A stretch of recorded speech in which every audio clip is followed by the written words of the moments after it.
I think a sequence that is coherent feels good. It feels satisfying in your body mind. A sequence that's a little random feels random, right? It feels like a hodgepodge of poses that are just thrown. And I'm sure we've all been to those type of classes where the teachers maybe calling out this, that, and the other. It doesn't seem like the poses are that well related to each other. And you kind of get the feeling of disorganization, almost like you've been to a buffet and you've had just so many different samples of different cuisine. You're left with some indigestion. A good sequence that's got coherence based on what the teacher is trying to lead you to gives you the exact opposite. Well, welcome to Guys Talking Yoga, a podcast created to help raise awareness for the practice of yoga and its many benefits through the stories of other men. I'm your host, Derek Vanderwalker, and I've been doing yoga for over 20 years. It's helped me immensely, physically, mentally, spiritually, and I know it can help others too. Today's guest is Geoffrey Roniger. He's been leading yoga classes for over 20 years and is the founder of New Orleans-based Yoga Unbound, a hybrid studio model offering online, in-classroom, and private instruction. In this conversation, Geoffrey and I really hit what seems to be only the tip of the iceberg when it comes to the experience and perspective he's gained over the last 20 plus years. And I feel this short interview doesn't actually do justice here because he's worked with some great names in the industry, including Rodney Yee and Richard Rosen, some absolute legends. So when we kick this off, you're going to drop in where Geoffrey's sharing the story of how he first got introduced to yoga at 19 years old on a hot day in New Orleans when his sister, girlfriend, and mom dragged him to an Ashtanga class. It was Mysore style Ashtanga yoga, the pure style taught by from the Pattabhi Jois lineage, and introduced myself to the teacher, and she basically taught me sun salutations and then gave me a little bit of verbal instruction, and I started doing it. Within 5 minutes, I was myself just dripping with sweat, and I remember thinking, wow, this is really hard. And I was also inspired because I was just looking around and seeing some of the athletic feats that people were doing that looked just fun to me. She taught me Surya Namaskar A and Surya Namaskar B, the two sun salutation forms, a couple standing poses. That was all I was allowed to do. She said, how do you like it? And I said, this feels great. And she asked me to, I guess, commit. She's like, the best way to do this is have a consistent practice. And if it works, great if you can come 4 or 5 days a week. And I did that whole summer, man, from June, July through August. I learned the whole primary series of Ashtanga. And even then, looking back on it now, the first thing that attracted me to it was that physical, wow, my back feels great. But as I was walking to the car, I noticed also quietness about my whole system. And I remember thinking too, like, wow, this is what it's like to not feel anxious. So let me jump in there for a second. Some folks who are listening here may not be familiar with Ashtanga yoga. What is Ashtanga yoga and what makes it different than probably the other forms of yoga you typically see in most studios? Yeah, so classical Ashtanga yoga, as was codified by Pattabhi Jois from Mysore, India, it is a set series or set sequence of postures, 72 of them in the primary series. So they're done in the same order every time. And it's a very dynamic, flowing style of yoga. People who are maybe listening to this right now have probably had some exposure to flow yoga or vinyasa yoga or power yoga, right? Well, those are all derivatives of Pattabhi Jois's Ashtanga system. They all have the sun salutation as their main template, doing upward dog, downward dog, things like that. Modern power yoga has that same template, but it weaves in standing poses. It was very athletic and dynamic, and you can see why it's so popular because it satisfies anyone who wants a workout. Going back there, you're 19 years old. You just had a whole bunch of amazing yoga classes. You're feeling stronger and healthier. At the same time, you're feeling more relaxed and at ease. So where did your yoga path go from there after first getting exposed to Ashtanga yoga in New Orleans? Yeah, so then I kept practicing it when I went back to school at Vanderbilt in Nashville. As a student, I didn't have enough money to afford regular classes. So I would treat myself for one class a month at this downtown studio in Nashville. And When I was there, I remember talking to the owner of that studio, like, hey, do you have any hints as to how I could practice on my own? And she recommended this video. She's like, this is the greatest video. It was a VHS tape, and it was called Yoga for Energy with Rodney Yee.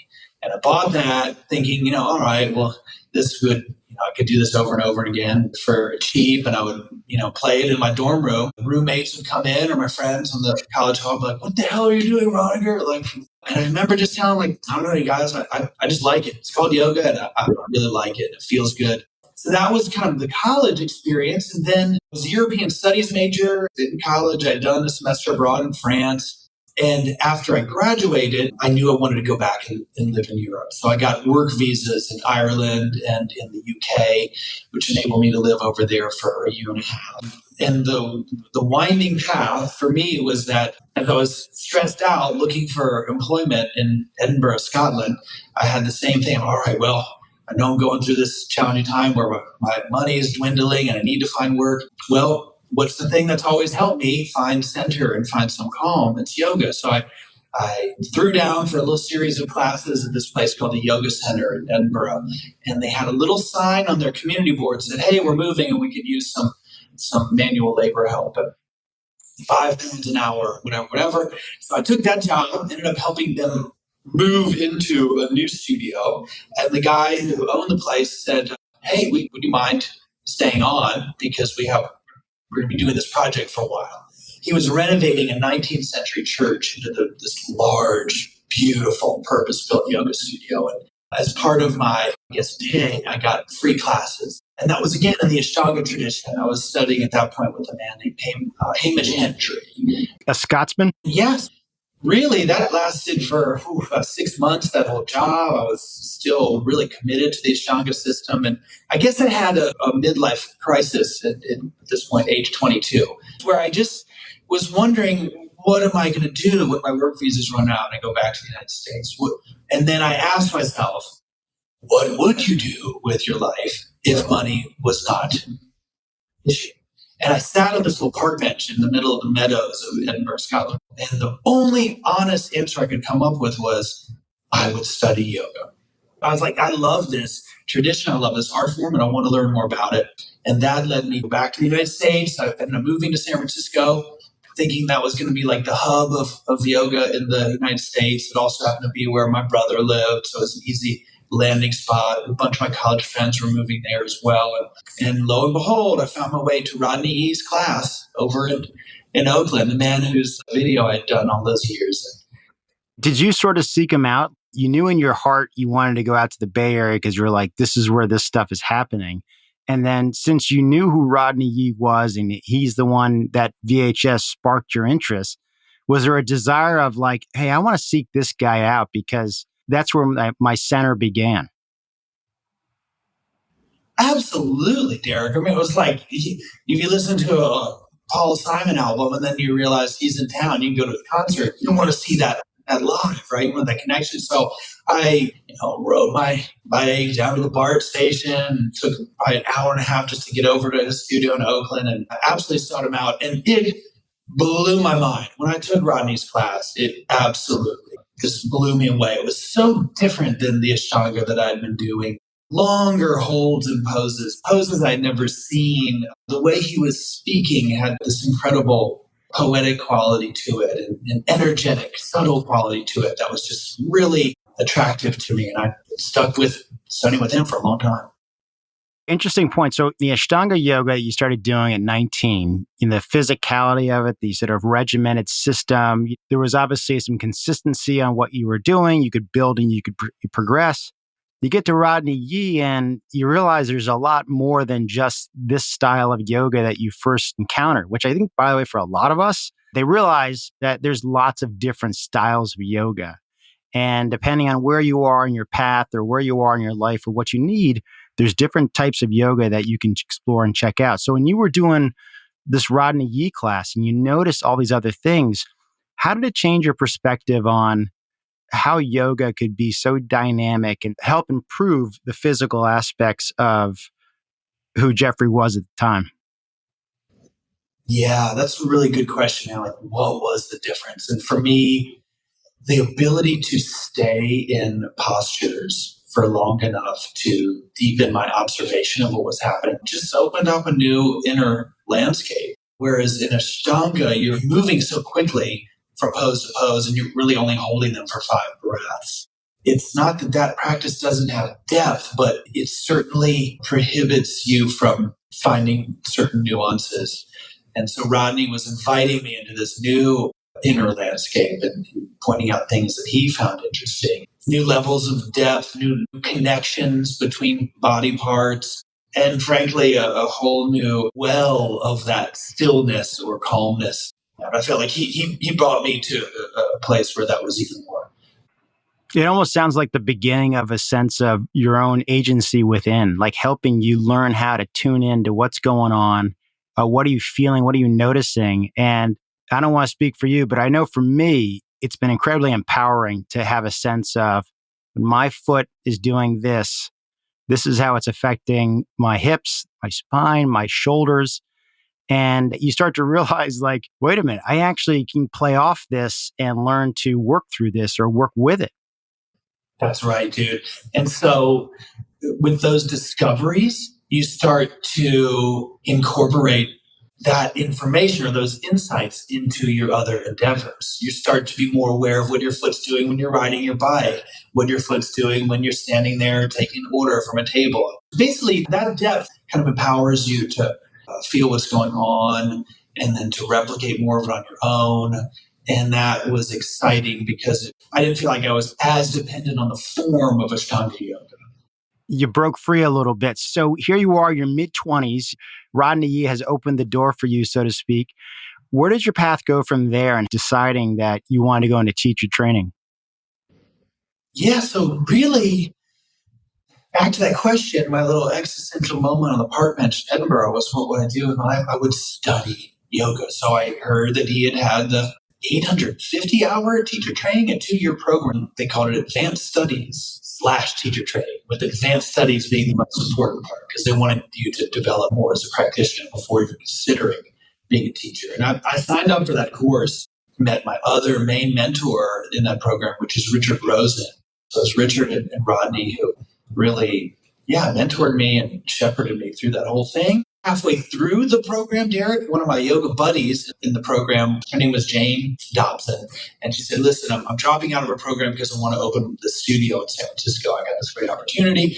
I'm looking for teachers. Would you teach? I'm like, no way. There's no way I'm teaching. I'm not ready yet. We're only halfway through the program, and I, furthermore, don't have any interest in teaching. And she just really insisted. He's like, look, there's one class on our schedule at 7 a.m. on a Wednesday morning. Please, just will you teach a class? And I finally acquiesced and was like, I'll do it. The first day, the only people who showed up to my class were my cousin Megan, who was in art school in San Francisco at the time. Next class, Wednesday, nobody showed up. So I was a little bit of a bummer. Next one, maybe one person. It kind of went like that, teaching 1, 2, maybe 4 people, 0 people. But what I discovered there was I loved the practice of teaching.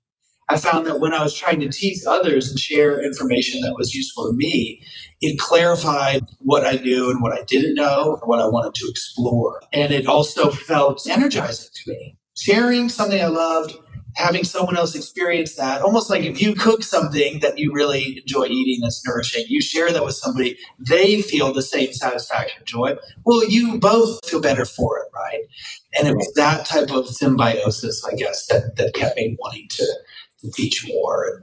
The idea of being able to share something that's benefited yourself with somebody else and then actually get even better at learning how to share that with others is a practice within a practice. And one of the things that I really appreciated that yoga has done for me is no longer becoming focused on the results, really start to focus in on enjoying the practice and the process of whatever you're doing. And so the metaphor is there for how you can use a yoga practice to start changing your mind and your way of thinking about results. And I just find that the more that goes on, the more really that has been the most valuable reward that I've gotten out of this. So how did the study of yoga and your teaching of yoga start to intertwine? And how did that further develop your interest and curiosity about this path? Yeah, so One of my friends, who is a yoga teacher, said, I'm going out of town for a month and I'm wondering if you could just sub for some of my private clients. And that was my first foray into teaching people one-on-one. I would go to their house, a little duffel bag of props.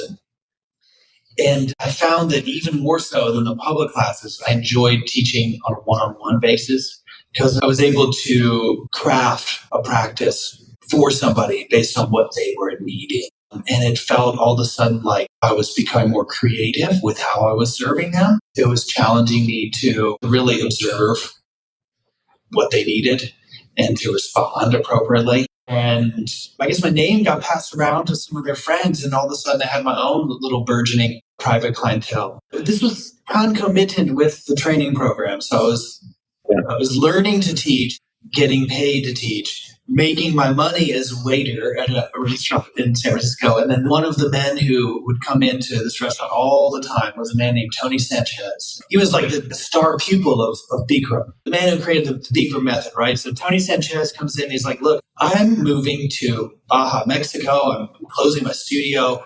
I've got this corporate group called Salesforce.com that I teach 3 days a week. And, they're basically auditioning teachers. I know you're still in training and you're new, but would you be willing to go audition? And I said, for sure. Went to their downtown office.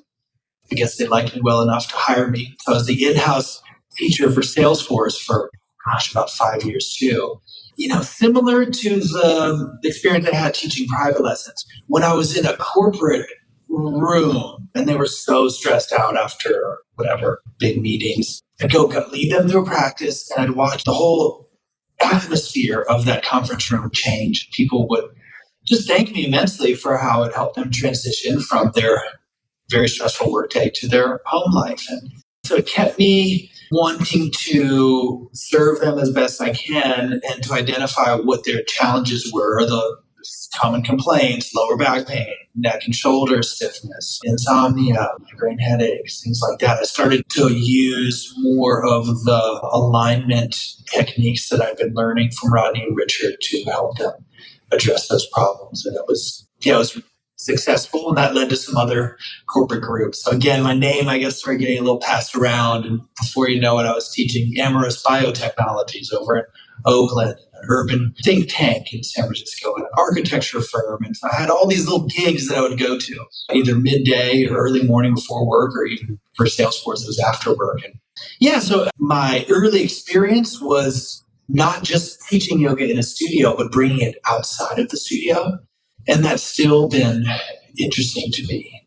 So, one of the things that I have learned to appreciate along the way, you need a certain type of class, or you want a certain type of class that has a particular focus. So when I go to a vinyasa class or some kind of slow flow class or an alignment class, I usually find that the better classes are the ones when the teacher has thought through a sequence. And maybe it has a peak pose, maybe it doesn't, but there's clearly an intention plan for how he or she wants to take the students through the class. So what is sequencing, and why does good sequencing matter?